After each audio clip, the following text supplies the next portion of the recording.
Telugu film industry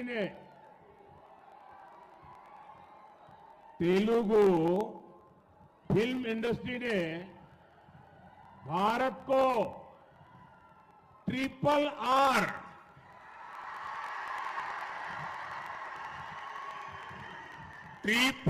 are जैसी superhit film दी। लेकिन आज तेलंगाना कांग्रेस ने राज्य के लोगों को डबल आर टैक्स दे दिया है। ट्रिपल आर फिल्म ने पूरी दुनिया में भारत का नाम रोशन किया, लेकिन ये डबल आर टैक्स भारत के लिए शर्मिंदगी बढ़ा रहा है। इस डबल आर टैक्स की तेलंगाना में हर तरफ चर्चा है कि तेलंगाना के जो उद्योगपति हैं, जो ठेकेदार हैं, उनको कुछ परसेंट डबल आर टैक्स पिछले दरवाजे से देना पड़ रहा है। आरोप है कि यहां टोटल जितनी वसूली होती है उसमें से एक खास हिस्सा डबल आर टैक्स के तौर पर काला धन दिल्ली जाता है। मुझे पता है आप सब ये डबल आर टैक्स से बहुत ही त्रस्त है। मुझे ज्यादा विस्तार में जाने की जरूरत नहीं है। आप समझ गए होंगे ये डबल आर कौन है। मितलारा, ये लोग लोकतंत्र की एक भी बात मानने को तैयार नहीं। ये चुनाव लोकतंत्र का सबसे पवित्र उत्सव होता है, लेकिन इस चुनाव में इन्होंने एक नया उद्योग शुरू किया है। लोकतंत्र की भावना को चूर चूर करने वाला नया उद्योग शुरू किया है। इन लोगों ने फेक वीडियो बनाकर देश में लोगों को गुमराह करने का, समाज में तनाव पैदा करने का, संघर्ष का वातावरण बनाने का खेल शुरू किया है। इसमें तेलंगाना कांग्रेस और खुद डबल आर का नाम सामने आ रहा है। आप मुझे बताइए, क्या संवैधानिक पद पर बैठे लोगों से ऐसी हरकत करने की उम्मीद कोई देशवासी कर सकता है क्या? విశ్వేశ్వరరెడ్డి వచ్చి అడుగుదురా మా అక్కల్ని, మోడీ గారు దుడ్డు కూడా ఇయ్యలే, ఇట్లా అన్ని రకాలుగా మోసం చేసిండు. మరి ఇవాళ చంద్రశేఖరరావు మోసం చేసినందుకు కర్రు కాల్చి వాత పెట్టిర్రు. ఇక నరేంద్ర మోడీ కూడా గదే బాటలు నడిచిండు. ఇవన్నీ చూసన్నా ఇవాళ నరేంద్ర మోడీ గారు తెలంగాణకు వచ్చిండ్రు. మీడియా మిత్రులారా, మీరు ప్రజలకు చూపించాలి. ఇప్పుడు నేను మాట్లాడుతున్నది, ఈ దేశ ప్రధానమంత్రి 10 సంవత్సరాలు ఈ దేశాన్ని వెళ్ళిన ప్రధానమంత్రి తెలంగాణ రాష్ట్రానికి వచ్చి 10 ఏళ్లలో ఇచ్చిన మాట, బయ్యారం ఉక్కు కర్మాగారం గురించి మాట్లాడలే, కాజీపేట రైల్వే కోచ్ ఫ్యాక్టరీ గురించి మాట్లాడలే, ప్రాణహిత చేవెళ్ళ ఎత్తిపోతల పథకాన్ని జాతీయ ప్రాజెక్టు చేస్తానులే, పాలమూరు రంగారెడ్డి ఎత్తిపోతల ప్రాజెక్టును జాతీయ ప్రాజెక్టు చేస్తా అని చెప్పలే, మన ఐటీఐఆర్ కారిడార్ గురించి చెప్పలే, ఐఐఎం ఐఐటి గురించి చెప్పలేదు. ఆయన చిల్లర మల్లర రాజకీయాల గురించి మాత్రమే మాట్లాడాడు. గతం మోసం కాదు, భవిష్యత్తులో ఏం చేస్తాడో కూడా ఒక్క మాట చెప్పలే. ఈసారి తెలంగాణ నుంచి ఓట్లు సీట్లు అడుగుతున్నావు కదా, తెలంగాణ రాష్ట్ర ఏర్పాటు ప్రక్రియనే పార్లమెంటులో తప్పు పట్టిండు, కాంగ్రెస్ను ప్రశ్నించాడు. ఏమంటాడు ఆయన? సోనియా గాంధీ లైవ్లు బంద్ చేసి, తలుపులు బంద్ చేసి, తెలంగాణ బిల్లు పాస్ చేసి తల్లిని చంపి బిడ్డను బతికిచ్చిండు అన్నాడు.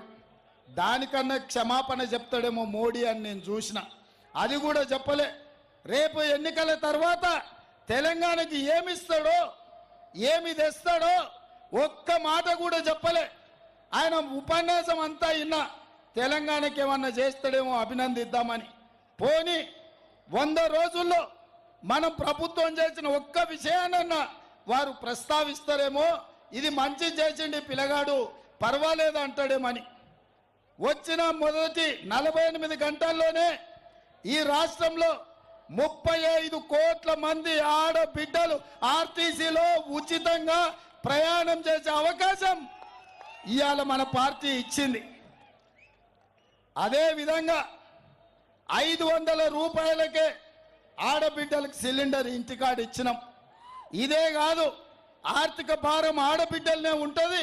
కరెంటు బిల్లు కట్టాలంటే ప్రతి పేద వాళ్లకు 200 యూనిట్లు ఉచితంగా ఆడబిడ్డలకే ఈ రోజు సహాయం అందేటట్టు నిర్ణయం చేసినాం.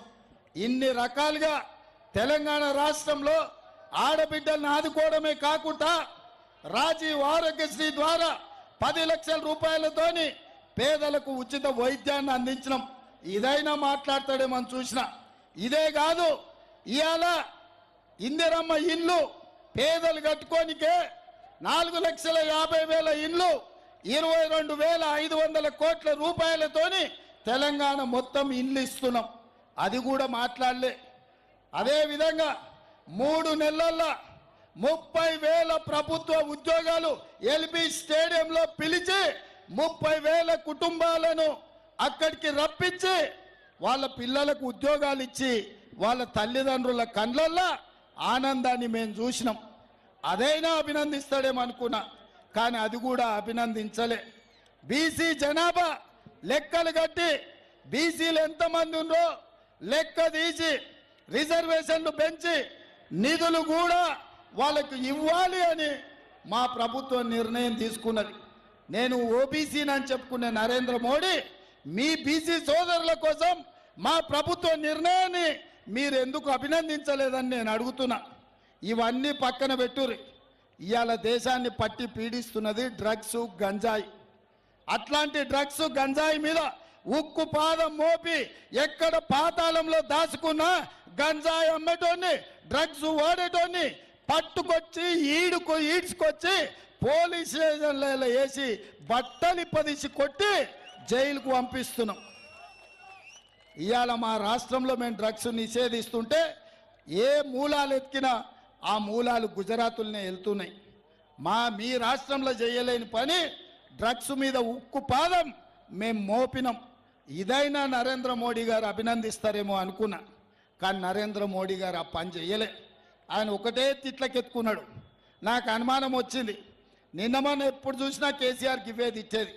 ఆ రఘునందన్ రావు ఈ చంద్రశేఖరరావు స్పీచ్ను ఎత్తుకపోయి నరేంద్ర మోడీకి ఇచ్చినట్టున్నాడు. సార్ నువ్వు ఇది మాట్లాడని. ఎందుకంటే గత 3-4 ఏళ్ల నుంచి చంద్రశేఖరరావు ఏం తిట్టిండో కాంగ్రెస్ను నన్ను, ఇవాళ నరేంద్ర మోడీ గారు కూడా గవ్వే తిట్లు తిట్టిండయా. అది చంద్రశేఖరరావు ఉపన్యాసం నకలు కొట్టిండు నరేంద్ర మోడీ తప్ప అందులో కొత్తదనం ఏం లేదు. నన్ను తిడితే ఏమొస్తుందా? నువ్వు ఈ దేశ ప్రధానమంత్రివి, 10 ఏళ్ళు ప్రధానమంత్రిగా 13 ఏళ్ళు గుజరాత్ ముఖ్యమంత్రిగా పనిచేసినావు. వయస్సులో, అనుభవంలో, అధికారంలో పెద్దోనివి. ఓ రాష్ట్రానికి ఓ పిల్లగాడు, ఒక యువకుడు ముఖ్యమంత్రి ఉంటే నువ్వు పెద్ద మనిషి చేసుకొని 4 సూచనలు చేయాలి, 10 సలహాలు ఇవ్వాలి, 10 రూపాయలు ఈ రాష్ట్రానికి బడ్జెట్ ఇచ్చి మన మూసీ రివర్ డెవలప్మెంట్ ఫండ్ కోసం ఓ 20,000 కోట్ల రూపాయలు ఇచ్చి ఉండాల్సింది. మన మెట్రో రైలు ఇవాళ నాగోల్ నుంచి ఎల్బీ నగర్ నుంచి ఓవైసీ హాస్పిటల్ నుంచి P7 రోడ్, అక్కడి నుంచి అంతర్జాతీయ ఎయిర్పోర్ట్కు రోడ్ అనుకున్నాం. ఎల్బీ నగర్ నుంచి హయత్ నగర్ వరకు మెట్రో అనుకున్నాం. హైటెక్ సిటీ నుంచి గచ్చిబౌలి ఫైనాన్షియల్ డిస్ట్రిక్ట్ వరకు అనుకున్నాం.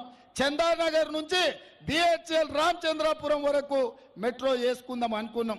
రాజేంద్ర నగర్ కాలేజ్ పక్కన హైకోర్టు కడుతున్నాం, అక్కడి వరకు మెట్రో వేస్తున్నాం. దానికన్నా ఓ 10,000 కోట్ల రూపాయలు మోడీ గారు ఇస్తారేమని చూసిన. ఆయన బుల్లెట్ ట్రైన్ తీసుకుపోయిండు, సబర్మతి రివర్ ఫ్రంట్ తీసుకుపోయిండు, ఆయన గిఫ్ట్ సిటీ కట్టుకున్నాడు. మనకేదన్నా హైదరాబాద్ విజయవాడ బుల్లెట్ ట్రైన్ అన్న ప్రకటిస్తాడు అనుకున్నా. ఏమి ఇయ్యలేదా? ఏమి ఇచ్చిండే మనకు నరేంద్ర మోడీ వచ్చి?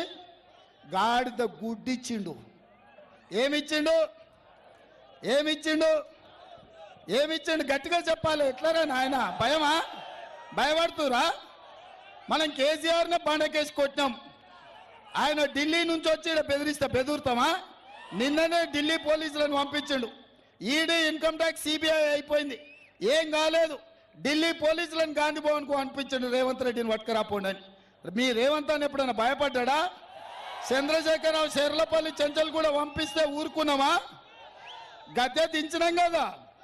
ఇవాళ మళ్ళా మనల్ని పోలీసులు పెట్టి భయపెట్టాలనుకుంటుండు కదా. మోడీ, అమిత్ షాను గద్దె దించే వరకు కాంగ్రెస్ పార్టీ కార్యకర్తలు విశ్రమించరు. అందుకే ఇవాళ బీజేపీ నాయకులకు నేను చెప్పదలుచుకున్నా, మీరు పోయి మోడీ దగ్గర ఏం తెస్తారో తీసుకురండి. బంగారు గుడ్డు తెస్తారా? బంగారు బాతుని తెస్తారా? మెట్రో రైలు తెస్తారా?